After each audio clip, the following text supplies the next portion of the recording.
I want y'all to go back home. I go home to no home and join my mom and siblings at this homeless shelter in Baltimore City. Middle-aged white women are watching making the bed. Yes, it's my body. Give us something to get started. And MTV was giving a like, girl, we don't care. Everybody's checking for me, so I ain't got no choice but to prove that I ain't gonna fold under pressure. I'm just doing what I do. This is for everybody pulling for me. I'm a make a believer to you. Hi, you might remember me from Making the Band 3 Season 2. I'm not lose, no.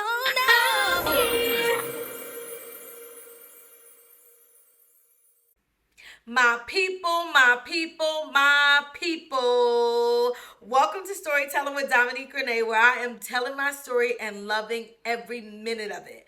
I am starting today's episode with gratitude. Y'all have been loving up on me, and it is not lost on me, and I feel called today to name it.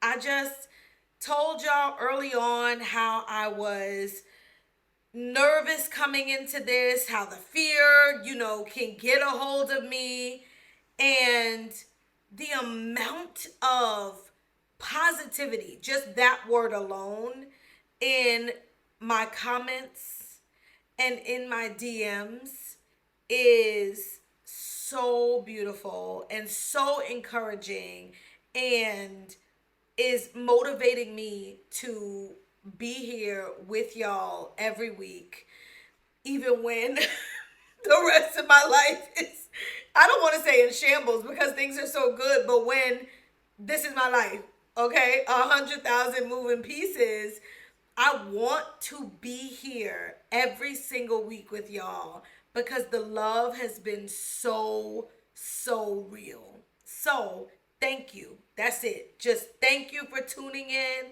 Thank you for telling your friends. Thank you for subscribing. If you ain't do that, now would be the time, okay? Liking, sharing, just y'all are really doing it. I am appreciating you being my people, and being in community with me as I go on this journey that I am figuring out, as I go. Y'all rocking with me, and so I'm rocking with y'all, and that's how I wanted to start today's episode. I have an update for y'all regarding my cast member interviews. First of all, the love for the Chelsea interview, I did just say thank y'all, but thank y'all. Anyway, y'all are on me about Tiffany, and I just gotta give you the bittersweet news that I will not be interviewing Tiffany. I am in touch with her. I am glad to be reconnected with her. And she is in a place in her life where she is not interested in reliving that time.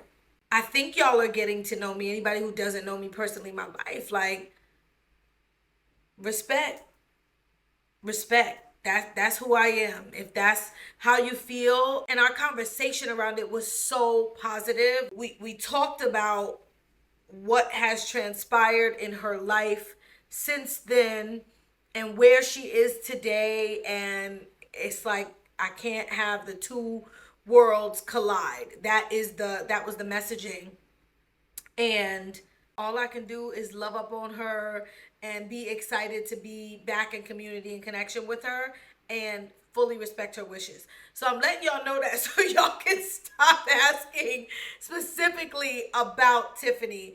I'm not dropping her government. Y'all are worse than the first 48 investigators, okay? Because y'all be getting to the information. It's really scary.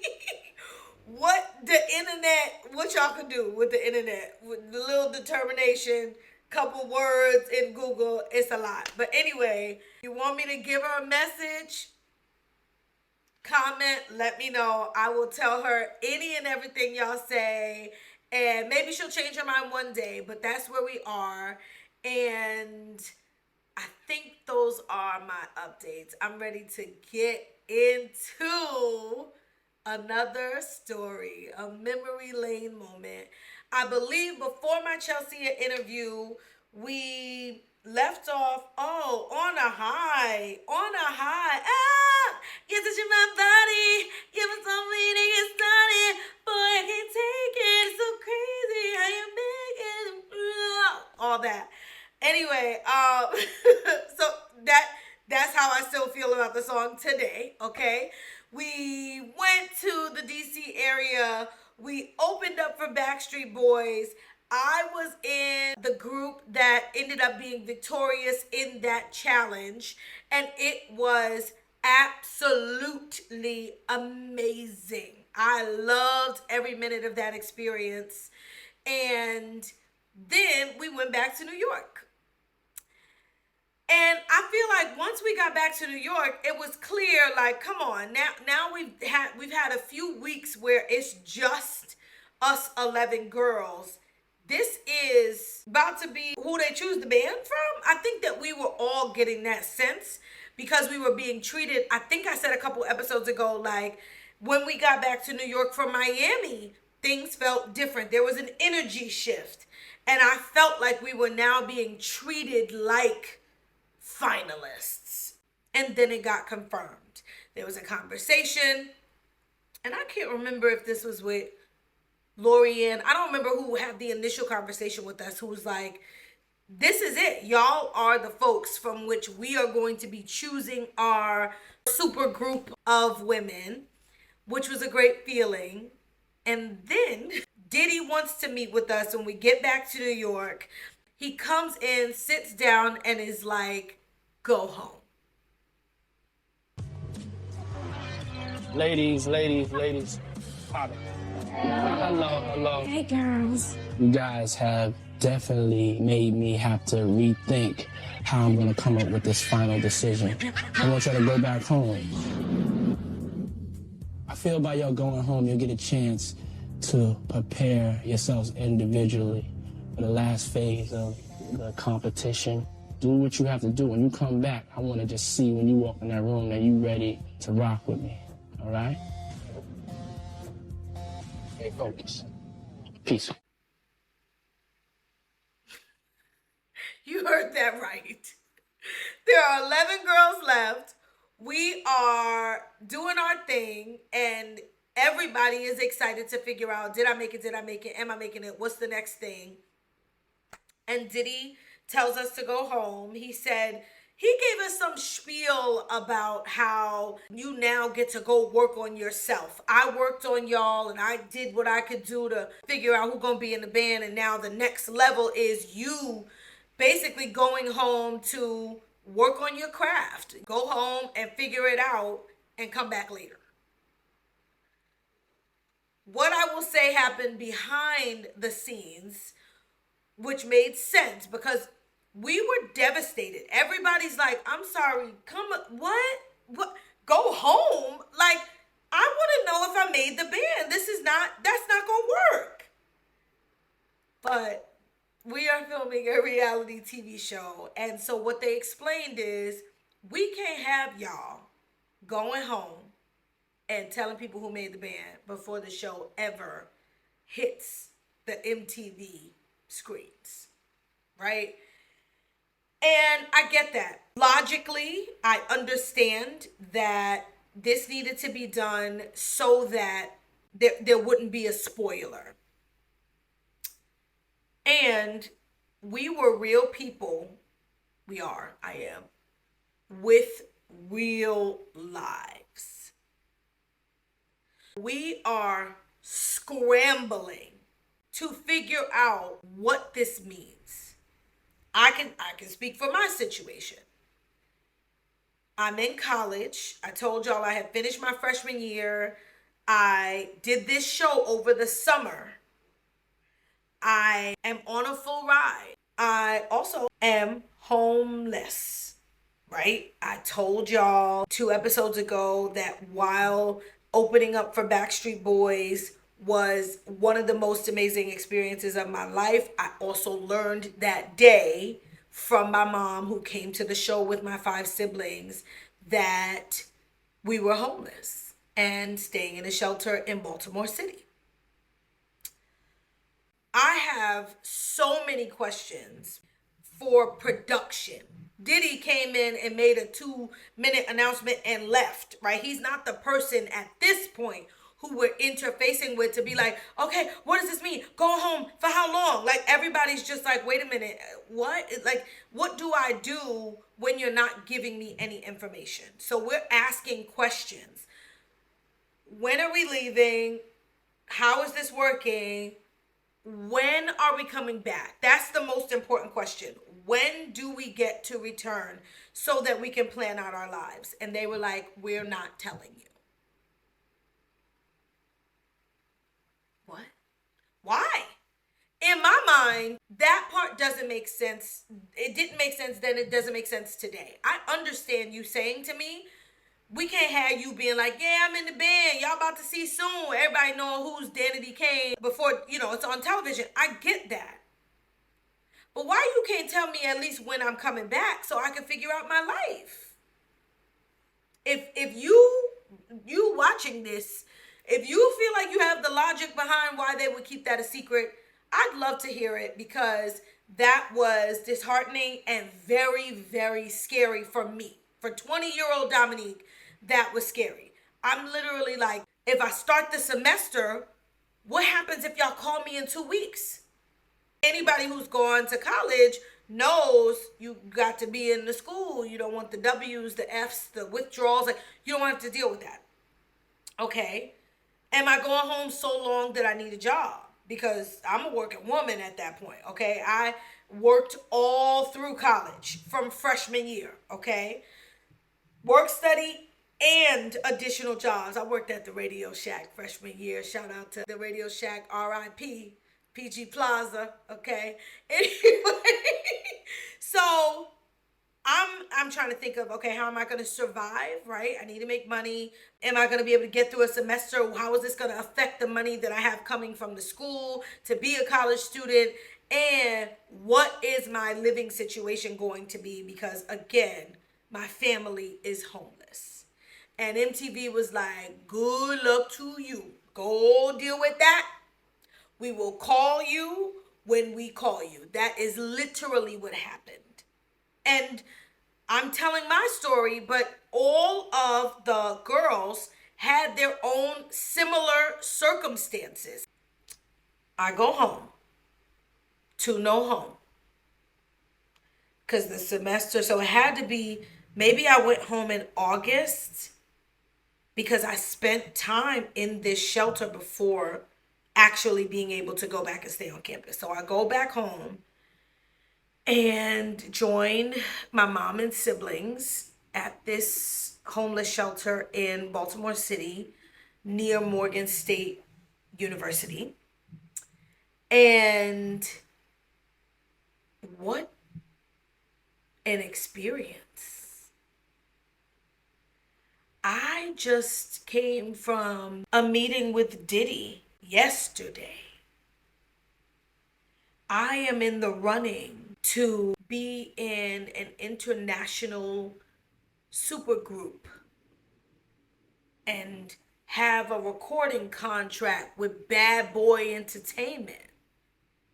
I've just been living in a loft in Soho in New York City, rubbing elbows with the Backstreet Boys and singing in radio stations and performing in front of 10,000 people and working with Adonis and Ryan Leslie in the studio, to a room where 7 of us are sleeping. And you buy a trunk and a lock to keep your items from being stolen, and you share a bathroom with people who are not one of the 7, and you eat in a cafeteria style space. Whew. Y'all ain't gonna get me to cry again today.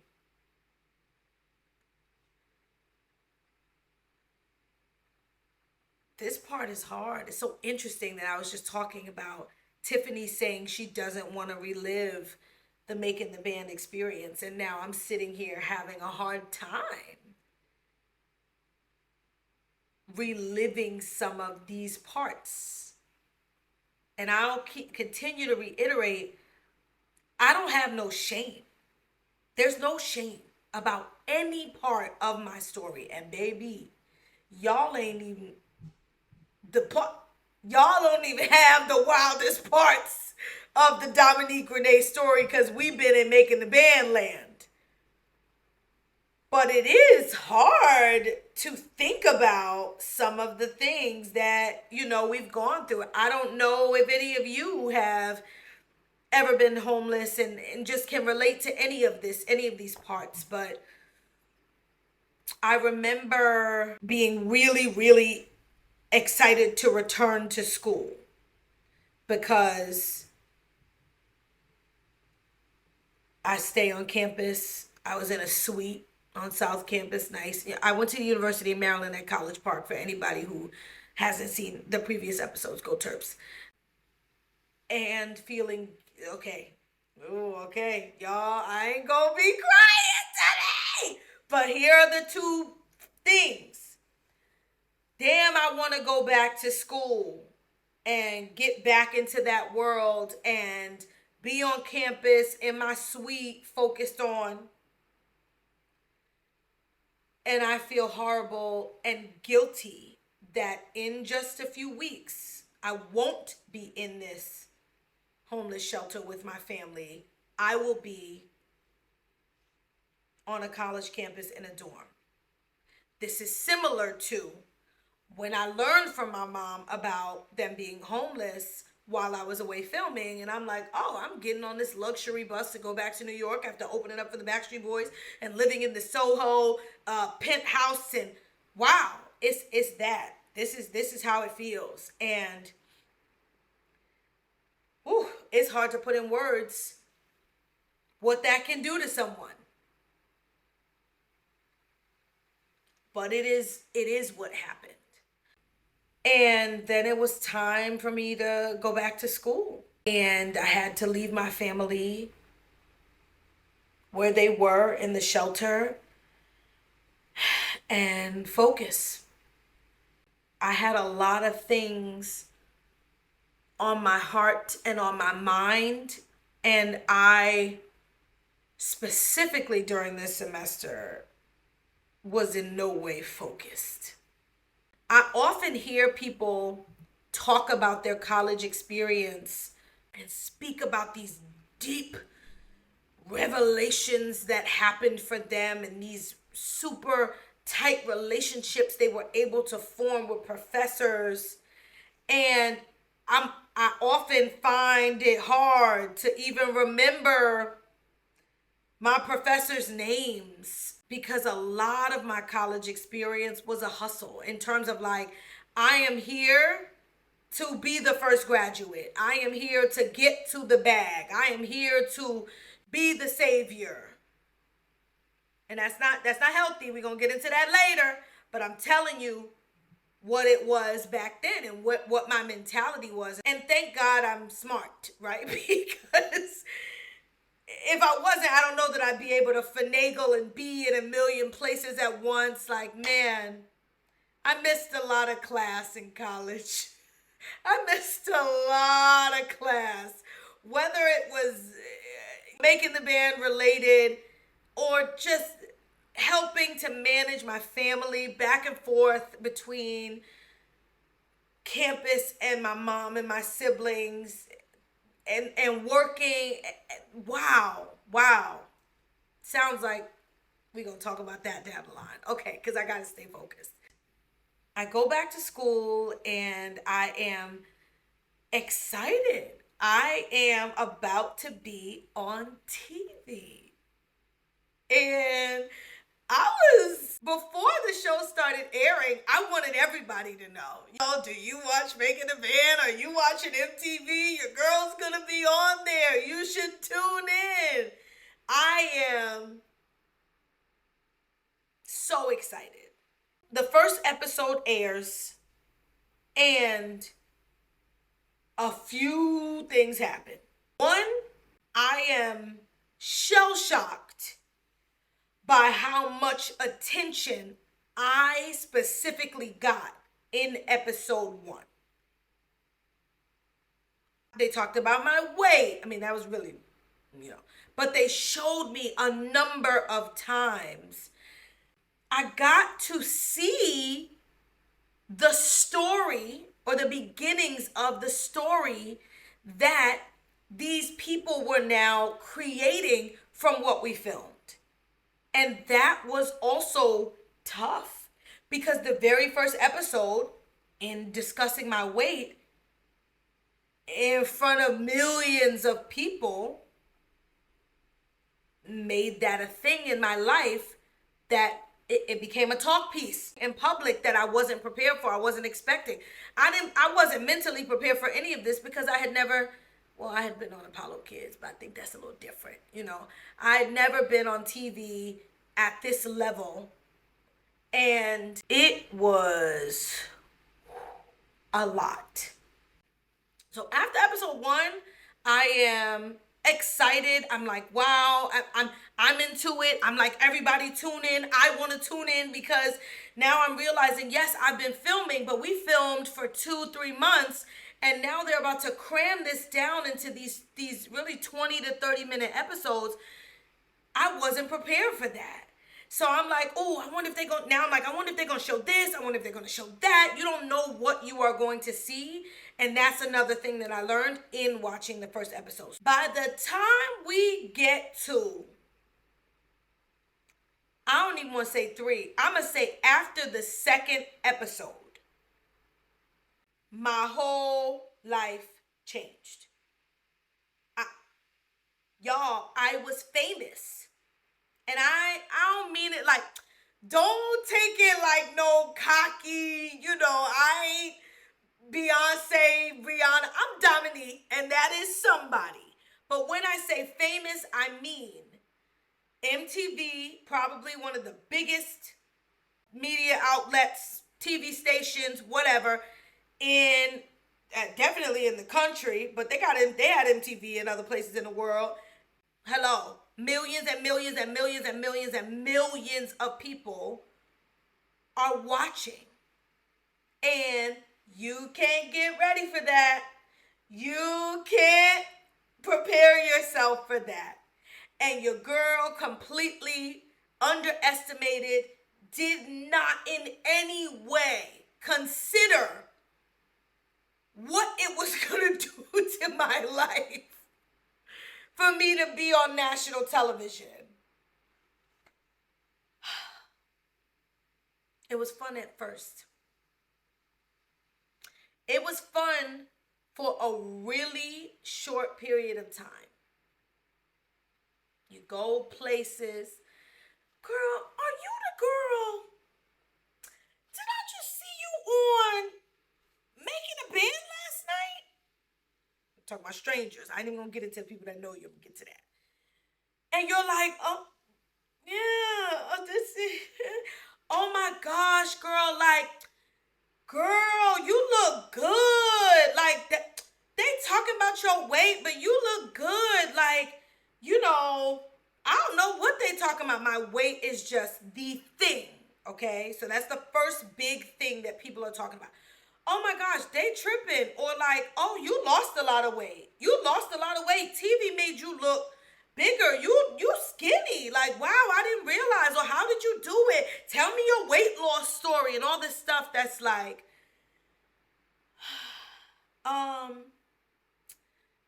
You know what to say. And that's how it felt in the moment. So those are the strangers. That's the like, gotcha. You know, you, where you at? You at the restaurant. You at the bank. You at the DMV. And somebody's like, is that you? Are you the girl that was sick and you with Diddy and okay. Then I'm in college on a campus that has 25,000 undergraduate students. What started as, like I said, positive praise. Oh, hey girl, you in my comm class. You know, you doing your thing, girl. You keep it going. You gonna be a star. You know, all of that. To people starting to gravitate towards you. Maybe you knew them, maybe you didn't. Now they know you. And they're like, oh yeah, come with me to this party. We going to this, we going to do this. And you are kind of like, okay, where we going? Who we going with? Okay, cool. It got to a point, I started hearing rumors about myself, right? You like hear something about yourself and you like, wait, when did that happen? There's like some football player. Maryland is a big, D1. I don't do the sports, but D1 school, big on the sports. Okay, so we had a bunch of football players who went to the NFL, and I'm sure there were basketball players, NBA, all that. A football player who's now telling people that we've slept together. Stuff like that, where you like, oh, okay, I think I came into this. I know I came into this very naive, not knowing what to expect, feeling very positive, rose-colored glasses, and now this is the side that feels a little uncomfortable. Okay, what else is uncomfortable? The way I felt when people would fan out, so to speak, or approach me is like, who am I to, I ain't nobody really special that I can tell you that I don't have time to stop and sign an autograph, or that I'm getting a little overwhelmed because I'm trying to have lunch, but there are 10 people who are trying to engage with me. It's a very, and I'm assuming that big stars at some point before they got to be big stars went through that in between period. Because now Beyonce it's Julian, right? It's Julian. He's got the stiff arm. Everybody knows Julian. I'm at a place in my life where I don't even have to tell people, no, I'm not going to sign your autograph. No, I can't engage with you because this is what's happening. That's when you're at that level. But when Beyonce was 16, and her and the rest of the girls in DC were traveling and figuring it out, and they had the first no, right? The slow version, the original. When they had that joint out, I wonder if this is what they experienced. You're excited. You're mesmerized by what's happening. You are positively overwhelmed, but also now feeling like, wait, I feel like my middle schoolers would say you belong to the streets now.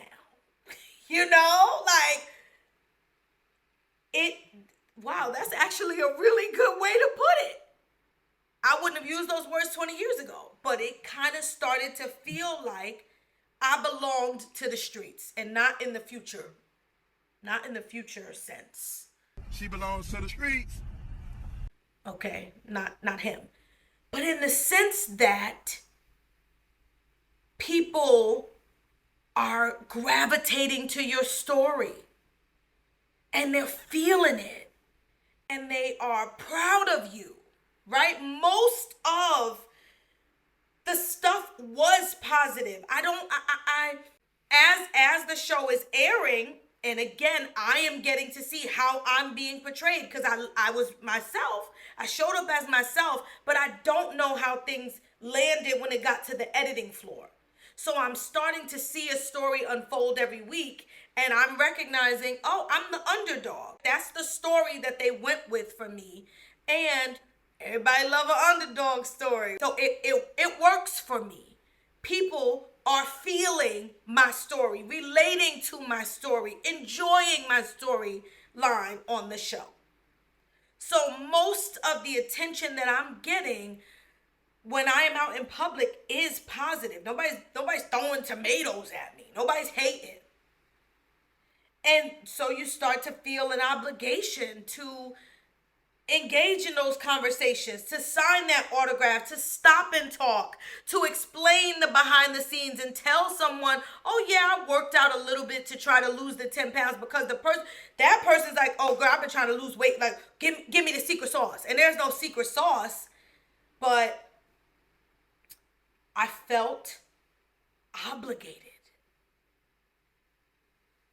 I think that's the best word I can use. I felt obligated. I felt overwhelmed. I felt loved. And it gets suffocating. It gets to feel very suffocating and like you're drowning a little bit. You get to do I want to go out today? Do I want to go there where I know I'm going to run into a lot of people? You can't go back to the Radio Shack job, you know? And you don't have the answers either. People are watching. They're invested. That's what, you know, because now I'm invested and now they're invested. But I ain't got the answers, Sway. I don't actually know if I made the band. So there's all that. All that is happening like this. This is my life, okay? At some point, probably a month or two after I get back home and then, you know, into college, back on campus, my mom does secure another spot. The Section 8 came through and we ended up in a house in Suitland. Shout out to Suitland, Maryland, which is in Prince George's County, PG County. And so things start to feel settled there, but everything else is haywire. I'm in the back of my mind constantly wondering about the next part of my life. Am I about to be in this group? Because remember, y'all, in the beginning, I was very much, Mom, what are you talking about going and try out for a girls group? Like, come on, Mom, that's not, yeah, no, girl, I'm in college, I'm living my, right? That's how I started. But baby, did the investment build up.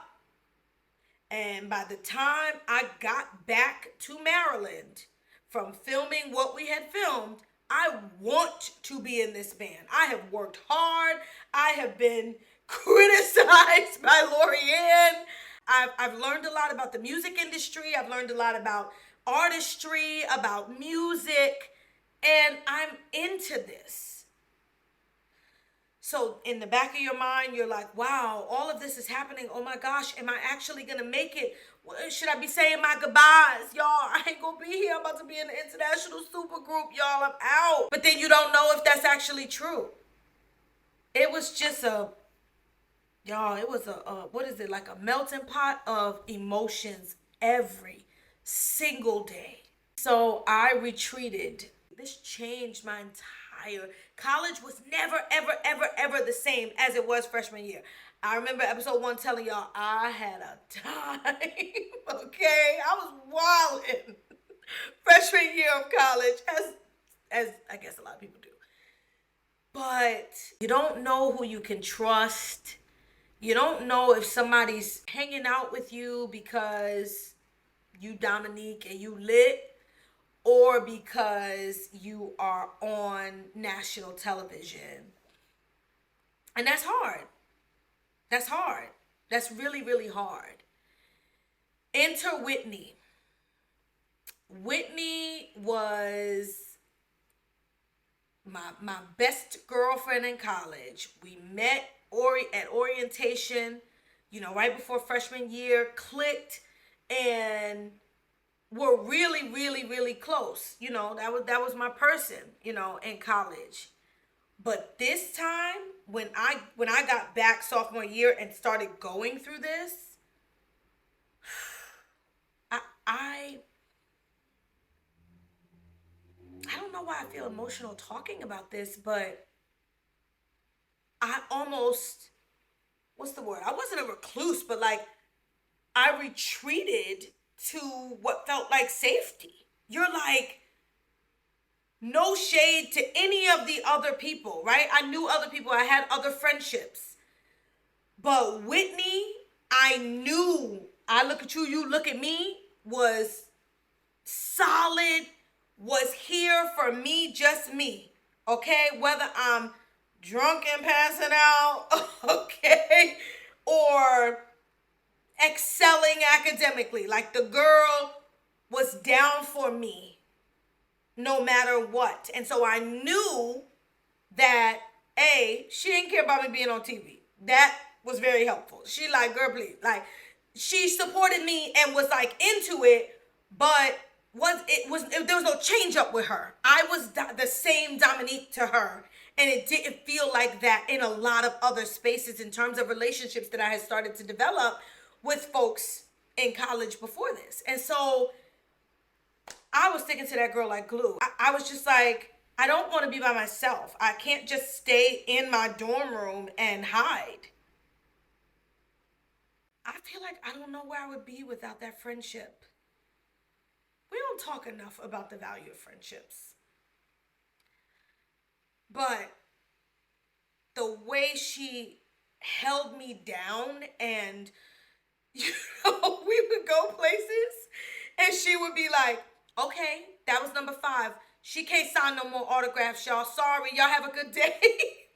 And she's like this super sweet girl from Denver who, she ain't even on my type of time. Like, I feel like as a Bronx girl, I could see myself being like that. But Whitney we would go places and she could see me in a way I couldn't see myself. And she could see the overwhelm come over me and would know, lock arms, we're leaving this place. And the way I needed that, the way I needed that.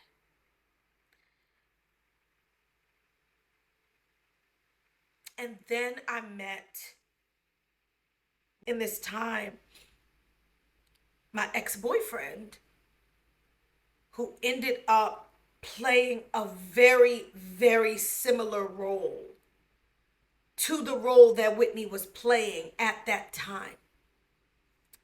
I, by 20, was managing so many things as a young adult. When I think about my family, helping with my siblings, so much. I had gone to boarding school, which is, we're going to get there.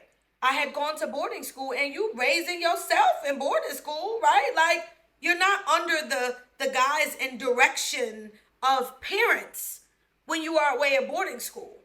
So by this time in my life, I am used to taking care of, like, I got it. Oh, I know how to do that. I got it. I've got it. And baby, the way I didn't have it when this show was airing, you gotta remember all the things. I am in college and expected to show up to class my 15 or however many credits I'm taking, okay? I'm wondering when I'm gonna get this call back to return to MTV and how it's gonna impact school and my scholarship and financial aid. And I also was homeless when I first got back, and now my mom has moved. I don't remember, but I'm sure I helped with that move from coming out of the shelter into the new house. It's a lot. It's a lot. And so I don't want to undercut the role of the people who saw that and snatched me up. Because that's what happened. Those two people in my life at that time carried me literally through this experience and protected me and held my hand and I'm grateful. I'm grateful. I don't know how I would have made it through that time without Whitney and my ex-boyfriend. I am more than ever, more than any time in my life, appreciating solitude, appreciating, you know, moments where it is me just surrounded by small groups of people, while also being super excited about being on national television, being famous, and potentially being in this international supergroup, managing all of that like this. I remember, I remember my ex-boyfriend used to take me to these places that were like if I take her here, ain't nobody. I'm telling this story to give the context of how many people were watching this show and from all the walks of life. Would take me to places like, if I take you to this super exclusive place, right, this restaurant or this bar or whatever, ain't nobody in this spot watching Making a Band. We good. Like, it's we gonna be able to relax, sit back.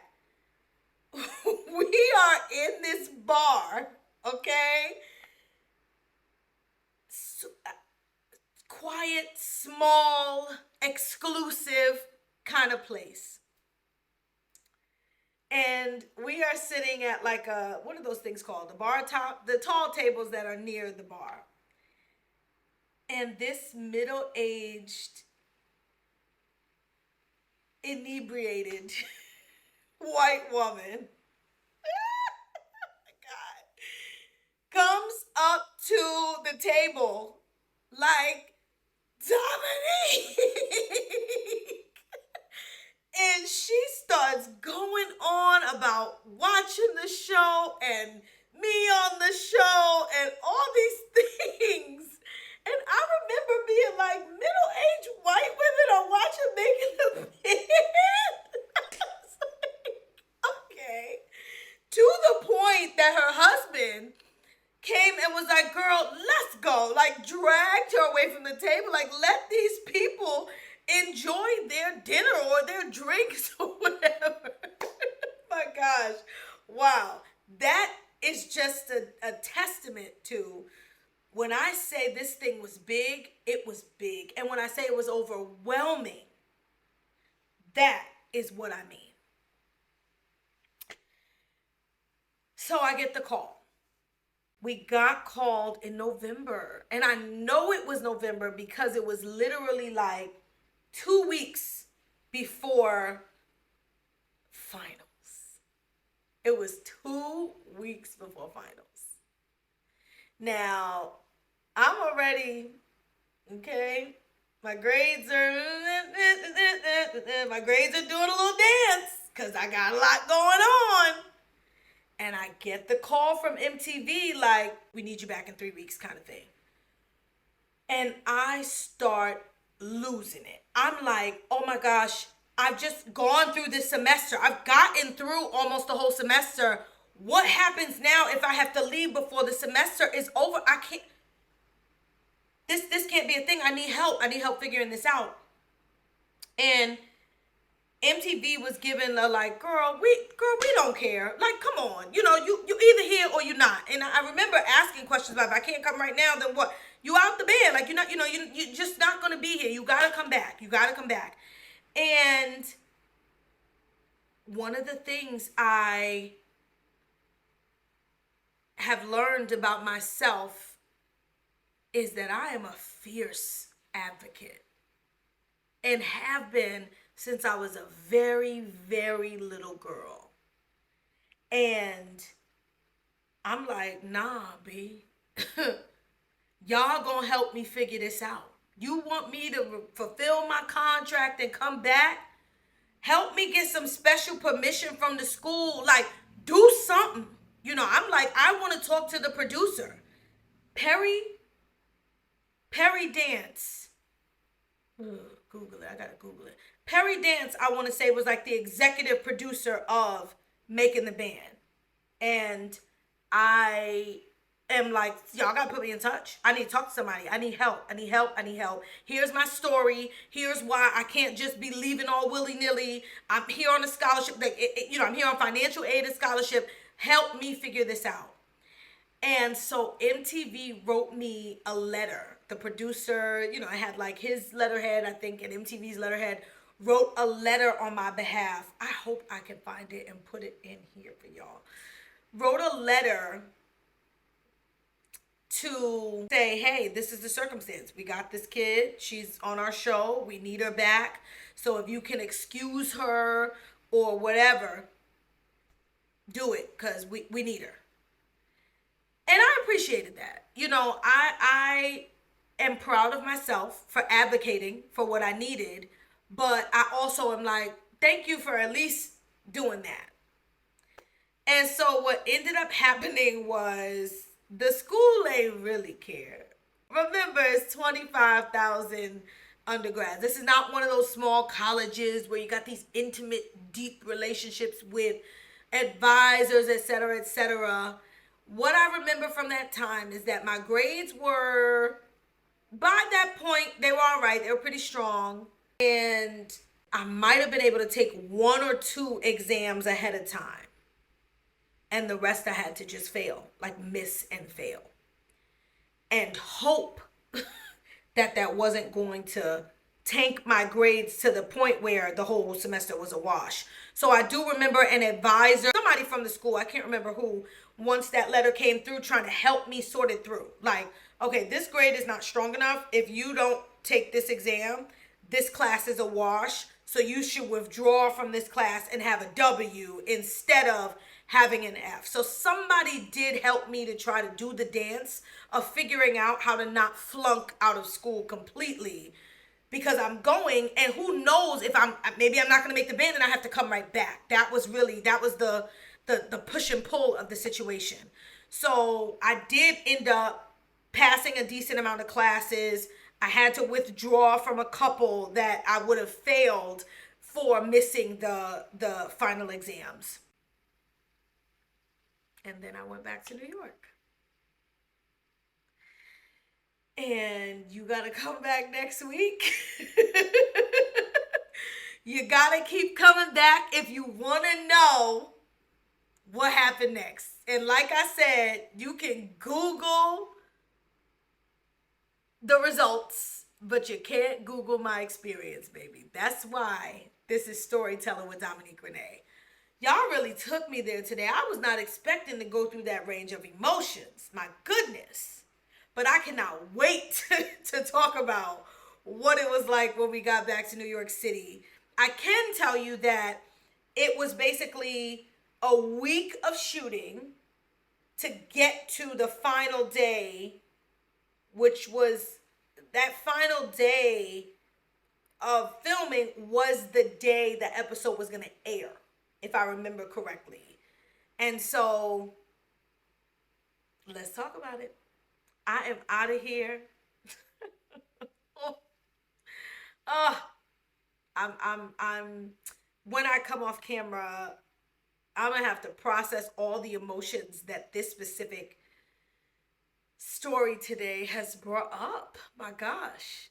But I love doing this with y'all. I'm out for real. But never, ever, ever lose sight of the fact that ain't no story like a Dominique Renee story.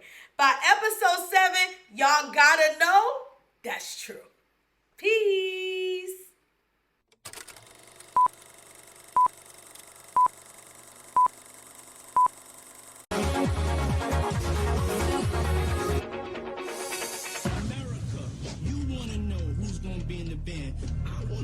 Gonna be in the band. You know what time it is? It's time to make the band. It's been like 3 years.